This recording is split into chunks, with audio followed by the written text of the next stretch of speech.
اللہ تبارک و تعالی نے مسلمان کو خیر خواہ مزاج دے کے اس دنیا کے اندر تعلیمات ارشاد فرمائی ہیں، اور یہ جو خیر خواہی کی تعلیمات ہیں اس کا ایک معنی ہمدردی بھی لیا جا سکتا ہے، اور کسی شخص کے بارے میں اپنے آپ کو نرم کرنا بھی لیا جا سکتا ہے۔ یہ جو کسی کی خیر خواہی ہوتی ہے نا، اس کا مطلب ہوتا ہے کہ اس کے دکھ میں، اس کی تکلیف میں، اس کو درپیش کسی مسئلے میں اس شخص کے ساتھ تعاون کرنا، اچھے جذبات کا اظہار کرنا اور ہمدردی کا اظہار کرنا۔ نبی اکرم صلی اللہ تعالیٰ علیہ وسلم کے صحابہ کرام جب مہاجر ہو کے مدینہ طیبہ آئے تھے، چلتے کاروبار چھوڑ کے آئے تھے، خاندان چھوڑ کے آئے تھے، قبیلے چھوڑ کے آئے تھے، باغات چھوڑ کے آئے تھے، جائیدادیں چھوڑ کے آئے تھے، لیکن اب مہاجر تھے۔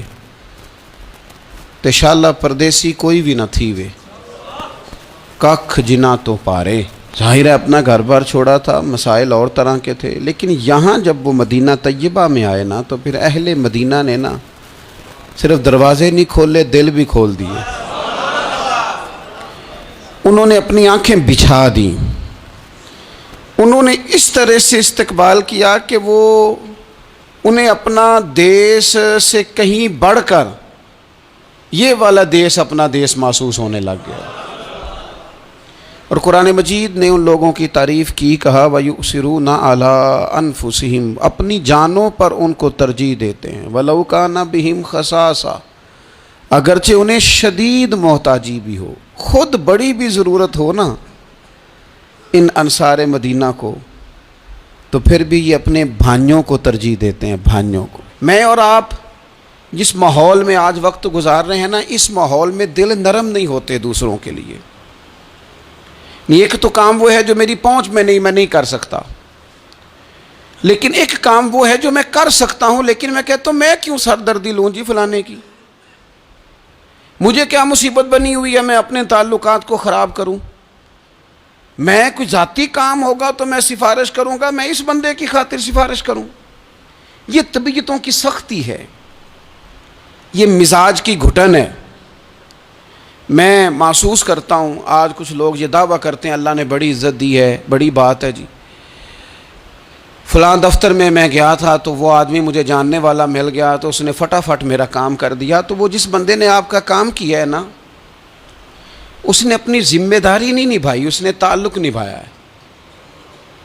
اگر وہ ذمہ داری نبھاتا تو جس کرسی پہ بیٹھا تھا اس کرسی پہ جو بندہ بھی کام کرانے آتا وہ سب کا کرتا،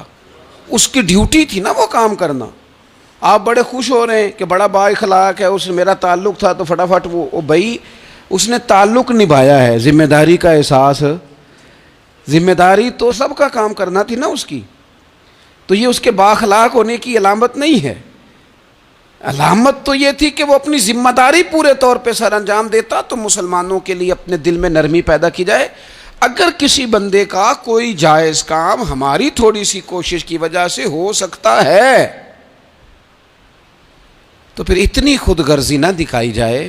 ورنہ روحانی طور پر طبیعتیں تلخ ہو جائیں گی، گھٹن پیدا ہوگی، دل بندے کا بند ہونے لگے گا۔ اگر وہ کشادگی پیدا کرے نا کہ یار اگر میری وجہ سے ہو سکتا ہے تو میں جلدی کیوں نہ کروں۔ آپ یقین کریں جائز کام لوگوں کے بالکل 100% جائز۔ خامند کا انتقال ہو گیا، بچے چھوٹے ہیں، سرکاری ملازم تھا، پینشن بچوں کے نام ٹرانسفر ہونی ہے، بیوی عدت میں ہے، ایک 100% جائز کام ہے اور بچوں کو ضرورت ہے، لیکن میں نے دیکھا ہے بیچارے تھک گئے دفتروں کے چکر لگا لگا کے۔ سب کو سمجھ آ رہی ہے کہ یہ کوئی ایسا کام نہیں ہے، بالکل 100% جائز کام ہے، اور جو لوگ اس میں پورا حصہ لے سکتے ہیں، تعاون کر سکتے ہیں، وہ تھوڑا سا آگے بڑھ سکتے ہیں، نہیں بڑھتے، کام ہی نہیں کرتے سرے سے۔ مسلمانوں کے لیے خیر خواہی کے جذبات ہی پیدا نہیں ہوتے، کسی کو صحیح رستہ دکھانا، صحیح سمت رہنمائی کرنا، چلو یہی بتا دینا کہ فلاں جگہ تو چلا جا، تیرا کام اس جگہ سے ہو جائے، صحیح طور پر اسے صحیح طرف گائیڈ کر دینا، اتنی بھی تکلیف گوارا نہیں کرتے۔ تو پھر اسلام تو خیر خواہی کا نام ہے، اسلام تو بھائی چارے کا نام ہے۔ میرے نبی پاک علیہ السلام سے جب حضرت تمیم داری نے پوچھا تھا دین کیا ہے، تو حضور نے فرمایا تھا دین خیر خواہی کا نام ہے۔ تو یہ مت سمجھ کہ صرف تجھ سے تیری نماز کے بارے میں ہی سوال ہوگا یا تیرے آداب شریعت جو تو نے اوڑھ رکھے ہیں انہی کے بارے میں ظاہراً سوال ہوگا، یہ بھی تو تیری ذمہ داری ہے کہ اگر تو کسی کی ڈیوٹی کر سکتا ہے، کسی کا کوئی کام تیرے سے ہو سکتا ہے، لوگ توجہ ہی نہیں کرتے۔ اور بالکل جائز کام میں بھی نبی پاک صلی اللہ تعالیٰ علیہ وسلم نے فرمایا جو بندہ بیواؤں کے اور یتیموں کے کام کے لیے دوڑ دھوپ کرتا ہے، یہ ترغیب و ترہیب میں حدیث موجود ہے،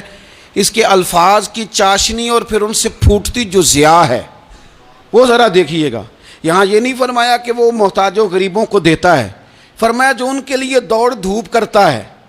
بیواؤں کے لیے، مساکین کے لیے، یتیموں کے لیے، مسکینوں کے لیے دوڑ دھوپ کرتا ہے، وہ اسی طرح ہے جس طرح کوئی اللہ کے راستے میں جہاد کر رہا ہے۔ کیا معنی ہے اس کا؟ شارحین حدیث فرماتے ہیں، علماء کہتے ہیں اس کا مطلب یہ ہے کہ اسے پتہ چل گیا نا فلانا غریب ہے، تو اس نے کسی امیر سے کہا ہے کہ یار وہ بندہ ذرا غریب ہے، ماڑا ہے۔ کئی دفعہ ڈائریکٹ کوئی آ کے مطالبہ کرے، طلب کرے تو وہ درد نہیں پیدا ہوتا، کوئی سفارش کر دے کہ یار تو ذرا اس کے ساتھ تعاون کر دے تو بندے کی طبیعت کے اندر نرمی پیدا ہو جاتی اور وہ زیادہ توجہ کے ساتھ وہ کام کر دیتا ہے۔ یعنی اگر تو تھوڑی سی ان لوگوں کی سفارش کر دے، کسی کو ان کی طرف مائل کر دے، تو رب تجھے اسی طرح اجر دے گا جس طرح تلوار لے کے میدان میں نکلنے والے مجاہد کو اجر عطا فرماتا۔ تو خیر خواہی کرنا، کسی بندے کا کوئی کام، کوئی اس کی تکلیف اگر ہماری وجہ سے دور ہو سکتی ہے، لیکن اسلام نے تیمارداری کا کہا، اسلام نے تعزیت کا کہا، اسلام نے سلام کرنے کا کہا، اسلام نے جنازہ میں شرکت کا کہا، اسلام نے مختلف اوقات میں ہمیں جمع کیا تاکہ ہم ایک دوسرے کے مسائل کو جان سکیں۔ ہمیں باجماعت نماز کو ضروری قرار دیا گیا تاکہ ہم ایک دوسرے کی تکالیف سے آگاہ ہو سکیں۔ ہمیں حج کے موقع پر امت کو جمع کیا گیا تاکہ ملکوں کے ملک ایک دوسرے کے مسائل کو دیکھ سکیں۔ ہمیں مختلف مواقع پر کہا گیا اکٹھے ہو جاؤ، لیکن ہم نے اس کا جو رزلٹ تھا، جو اس کا نتیجہ تھا، جو اس کے فیصلہ کن نتائج تھے، ان پر ہم نے غور ہی نہیں کیا۔ ایک ترتیب سے گئے اور اسی ترتیب سے اپنے معاملات کو سمیٹا اور واپس لوٹ آئے۔ تو کسی بندے کی اگر کوئی ہمدردی کی جا سکتی ہے، جس شخص کا مال ابو جہل نے دبا لیا تھا، میرے رسول پاک علیہ السلام خود چل کے ساتھ نہیں گئے تھے، اور وہ شخص کہتا ہے کہ میں نے خود نبی پاک علیہ السلام کا انداز دیکھا کہ حضور کی جھکی ہوئی نظریں اٹھیں، غضب سے ان کے خدا بچائے کہ نور باری جلال میں اس کے پیسے دیتا ہے کہ نہیں دیتا، قریب کے پیسے دبا لیے۔ یہ بھی دین ہے، یہ بھی اسلام ہے، یہ بھی حضور سید عالم علیہ السلام کے پڑھائے ہوئے اسباق ہیں۔ اگرچہ یہ تقسیم کار ہے کہ جن کے پاس قوت نافذہ ہے وہ اس کا نفاذ کریں گے، لیکن اگر کسی عام آدمی کے اٹھنے سے بھی کسی کا بھلا ہو سکے تو پھر اسے پیچھے نہیں رہنا چاہیے۔ وہ کسی نے کہا تھا کہ یہی ہے ذوق عبادت کی انتہا ساغر، اگر تم ذوق عبادت کا اینڈ تک اس کو دیکھنا چاہو نا، اینڈ تک، تو کہتے ہیں مجھ سے پوچھو کہ وہ اس کی انتہا کیا ہے۔ یہی ہے ذوق عبادت کی انتہا ساغر کہ غم حیات کے ماروں کا احترام کرو، ان لوگوں کا احترام کرو۔ یہ جو لوگ تھک گئے ہیں، تکلیف میں آ گئے ہیں، تم تھوڑی سی نا، ہمارے گھروں میں ہمارے ارد گرد بہت سارے لوگ ہوتے ہیں جن کو ہم ایک دوسرے کے خلاف کرنے میں سونا کردار ادا کرتے ہیں، ودیا، لیکن قریب کرنے میں کردار ادا، آپ یقین کریں 2 جملے کہنے سے 2 دل مل جاتے ہیں، بھائیوں میں پیار آ جاتا ہے، محبتیں فروغ پاتی ہیں، قربتیں ہوتی ہیں۔ لیکن یہ کام مشکل بڑا ہے، ہمیں آتا نہیں۔ ہم وہ والا کام کرتے ہیں جس سے نہ کوئی بڑا اچھا بھلا چل رہا ہوتا ہے سیدھے رستے پہ،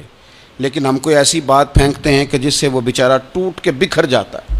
تو اگر خیر خواہی کی جا سکتی ہے اپنے وسائل میں رہ کر، آپ کسی بندے کے ساتھ کوئی تعاون کر سکتے ہیں۔ حضرت عبداللہ ابن عباس رضی اللہ تعالیٰ عنہ بھی اعتکاف بیٹھے تھے۔ ایک شخص مسجد میں آ گیا اور کونے میں پریشان ہو کے بیٹھ گیا۔ پتہ تو ہمیں چل جاتا ہے نا کہ آج کل کون کس ٹینشن میں ہے، جو ہمارے قریبی ہوتے ہیں ہمیں خبر تو ہو جاتی ہے۔ تو اس بندے کا بیٹھنا، اس کے تیور، اس کا لہجہ دیکھ کے سیدنا عبداللہ ابن عباس رضی اللہ تعالیٰ عنہ سمجھ گئے کہ کسی وجہ سے شدید ذہنی دباؤ کا شکار ہے۔ اٹھ کے قریب گئے، میاں کیا بات ہے، پریشان ہو؟ تو وہ تو تڑپ گیا، بے اختیار ہی آنسو بہہ گئے، کہنے لگا مقروض ہوں اور قرض کے بوجھ نے گردن جھکا کے رکھ دی، سخت اذیت میں ہوں، اور جس کے پیسے دینے ہیں وہ سختی کرتا ہے، میرا وعدہ پھر قریب آ گیا ہے لیکن میرے پاس کوئی ایسی صورت نہیں کہ میں اپنا قرض ادا کر سکوں۔ حضرت عبداللہ ابن عباس فرمانے لگے میں سفارش کروں تو کوئی فرق پڑے گا؟ میں تیرے ساتھ چلوں تو وہ کوئی نرم پڑے گا؟ اس نے کہا جی بالکل پڑے گا۔ حضرت عبداللہ ابن عباس رضی اللہ تعالیٰ عنہ، میں نے شروع میں بتایا آپ کو اعتکاف بیٹھے ہوئے تھے، حضرت عبداللہ ابن عباس اٹھے، مسجد نبوی شریف سے باہر پیر رکھا، جوتے پہننے لگے تو ایک شخص نے کہا حضور آپ تو اعتکاف میں کدھر جا رہے ہیں؟ تو حضرت عبداللہ ابن عباس فرمانے لگے مجھے یاد ہے میں اعتکاف میں ہوں، اور پھر حضور کی قبر انور کی طرف اپنا چہرہ پھیر کے کہنے لگے زیادہ دیر نہیں ہوئی، اللہ تعالیٰ کی عزت کی قسم زیادہ دیر نہیں ہوئی، میں نے اس مزار میں لیٹے ہوئے محبوب سے سنا ہے کہ جو اپنے کسی بھائی کی مشکل میں اس کی ایک مشکل دور کر دے گا اللہ 10 اعتکاف سے زیادہ ثواب عطا فرمائے۔ یہی ہے ذوق عبادت کی انتہا ساغر کہ غم حیات کے ماروں کا احترام کرو، کسی کا کوئی بھلا اگر ہم سے ممکن ہے پھر اسے لیٹ نہ کیا جائے، پھر اس پر دیر نہ کی جائے۔